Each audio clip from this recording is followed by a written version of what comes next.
साथी यो गंगुको साथ दुई चाहियो भनेको चाहिँ के हो च्याटमा साथी? बन्धुको साथ दुई चाहियो। गंगुको साथ दुई चाहियो। को बन्धु? च्याटमा के हो त्यो गंगुको भनेको चाहिँ मैले बुझिन त। कस्तो hello and namaste, welcome to my YouTube channel. This is me Suman. So guys, म फेरि पनि हजुरहरूको माझ उपस्थित भइसकेको छु नयाँ भिडियोको साथ। सो आज हाम्रो नयाँ भिडियोको नयाँ कन्टेन्ट हुनुहुन्छ गंगु छेत्री। सो रिसेन्टली हजुरहरूलाई थाहा छँदैछ उहाँको एउटा प्राइभेट भिडियो चाहिँ लिकेज भइसकेको छ। यस विषयलाई लिएर चाहिँ धेरैजनाहरूले आफ्नो टीका टिप्पणीहरू पनि राख्नु भइसकेको छ र रिसेन्टली चाहिँ उहाँले चाहिँ एउटा भिडियो चाहिँ प्रस्तुत गर्नु भइसकेको छ। सो उहाँले चाहिँ के भन्नुभएको छ भन्दाखेरि चाहिँ मलाई यो आकाशै ढले पनि केही हुँदैन, म आफूमा क्षमतावान छु र म चाहिँ लड्न सक्छु भनेर भन्नुभएको छ। र लेडिजहरूलाई चाहिँ उहाँले चाहिँ हिम्मत नहार्नु, यस्तो सानोतिनो कुरालाई भनेर लिएर हिम्मत पनि हार्नुहुन्न, मरिहाल्नु पनि हुँदैन भनेर चाहिँ उहाँले चाहिँ रिसेन्टली एउटा भिडियो चाहिँ पोडकास्ट गर्नु भइसकेको छ। सो त्यो विषयलाई चाहिँ उहाँले सिम्पली रूपमा लिइसक्नु भएको छ र उहाँले चाहिँ मुभ अन पनि भइसक्नु भएको छ र मान्छेले यस्तो गर्छ विश्वासघात पनि हुन्छ भनेर चाहिँ अलरेडी भिडियोमा बोलिसक्नु भएको छ। उहाँले चाहिँ केही पोस्टहरू यसरी हाल्नु भएको छ, हेर्न सक्नुहुन्छ। सो आज उहाँहरूलाई पब्लिकले चाहिँ के भनेर थ्रेड गरिरहेको छ, पब्लिकबाट कतिको सपोर्ट पाइराख्नु भएको छ। साथी यो गंगुको साथ चाहियो भनेको चाहिँ के हो च्याटमा साथी? बन्धुको साथ दुई चाहियो। गंगुको साथ दुई चाहियो। को बन्धु? च्याटमा के हो त्यो गंगुको भनेको चाहिँ मैले बुझिन त। कस्तो गंगुको के साथ दुई? खोइ साथ दुई चाहियो भनेर च्याटमा चाहियो भने मैले अनि के कसरी दिनु अरे हामीले चाहिँ म्याच चिकन जोसँग त त्यसलाई लगाएर भन्नु न म्याच जुटकोहरू।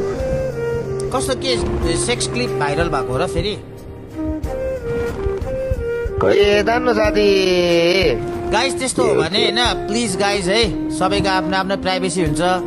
अब त्यो कसले लिक गर्यो त्यो मुजी मुर्दारलाई चाहिँ भेटेर 5 थप्पड मुजी गेडा सेडा फुट्ने गरी हान्नु पर्ने हो क्या, बुझेनौ? किन भन्दाखेरि कसैले कसैलाई ट्रस्ट गरेर त गरेको होला नि मामा, त्यस्तो कुराहरू त होइन त। त्यो निकाल्नेलाई चाहिँ त्यसको गेडा पेन्चिसले च्यापिदिनु पर्छ क्या जुटीहरू। तिमीहरू त छोरी मान्छेहरूलाई प्रेसर दिएर यस्तो उस्तो होइन भनेर काम छैन। भोलिको दिनमा जोसुकै पनि स्टेप लिन सक्छ क्या। मोबाइल झन्डै फुट्यो लाइफमा के थाहा, मान्छे डिप्रेस भएर मैले जे स्टेप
काण्डको पर्खाइमा बस्ने भाइहरू आफ्नो आमाको दुलोभित्र गएर पस्ने है सोचिरह होला यसको दिमाग हल्लाउँछु भनेर।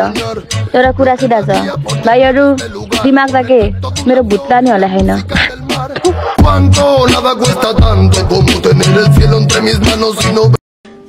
सबैभन्दा ठुलो दुश्मन त आफ्नो मन नबसेको मान्छे नि हुने रहेछ। सदैव खुसी बस यो मेरो प्रार्थना छ, कसैलाई धोका नदिऊ, एकसँग हाँस मात।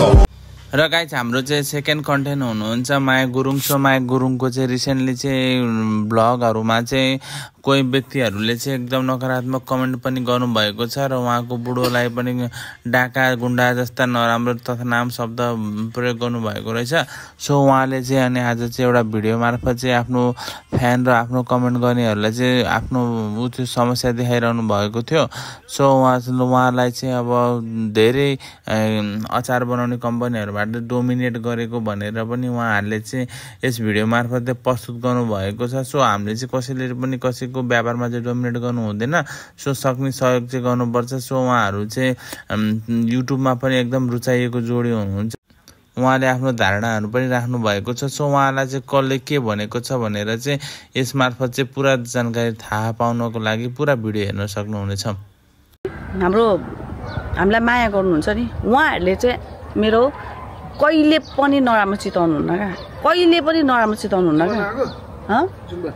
हुँदैन मेरो आज जानलाई लेडिज प्रब्लम कहिले पनि क्या साथीहरू होइन।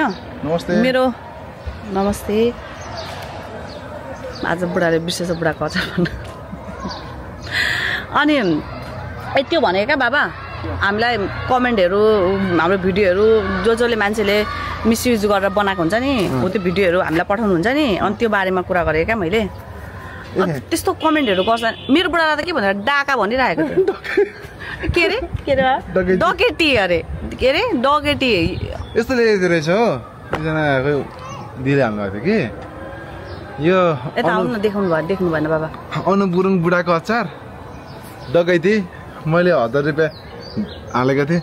ए बाबा 1000 रुपियाँ हालेको थियो भने मेरो भिडियोमा कमेन्ट गर्नुहोस् न त स्क्रिनसट हुन्छ होइन। तपाईँहरूलाई थाहा छ त साथीहरू होइन म बोल्छु कसलाई भन्नु म बोल्छु कोसँग म हजुरहरूसँग किनभने मेरो भिडियो हेरिदिनुहुन्छ नि त तपाईँहरूले म तपाईँहरूसँग बोल्छु क्या साथीहरू।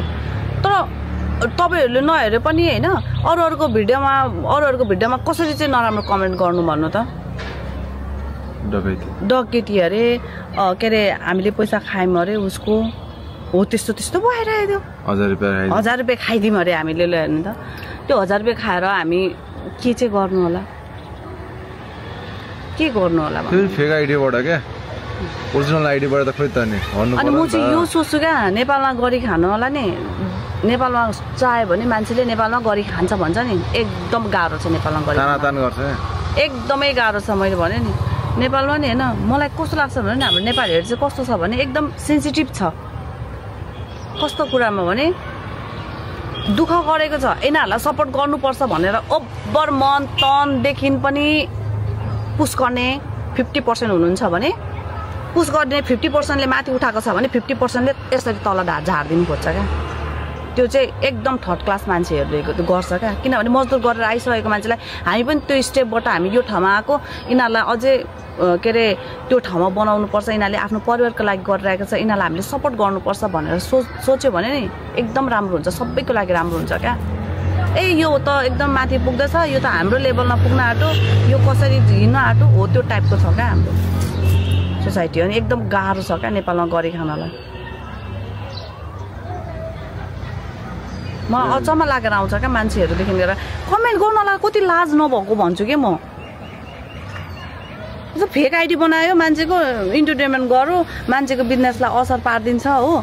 हजुरको यो कोही हुन्छ नि यस्तो कोहीजना यस्तो नराम्रो लेख्नेहरू कमेन्टहरू तपाईँहरू नराम्रो कमेन्टहरू लेख्नेहरू पनि सोच्नुहोस् कि हजुरहरूको त्यो नराम्रो कमेन्ट तपाईँले त्यतिको मजाको रूपमा लेखे पनि नराम्रो हुन्छ क्या। मान्छेलाई चोट पर्छ नि किनभने मेहनत हुन्छ त्यो काममा हरेक काममा मेहनत हुन्छ तर त्यो कामको मेहनतमा सबैले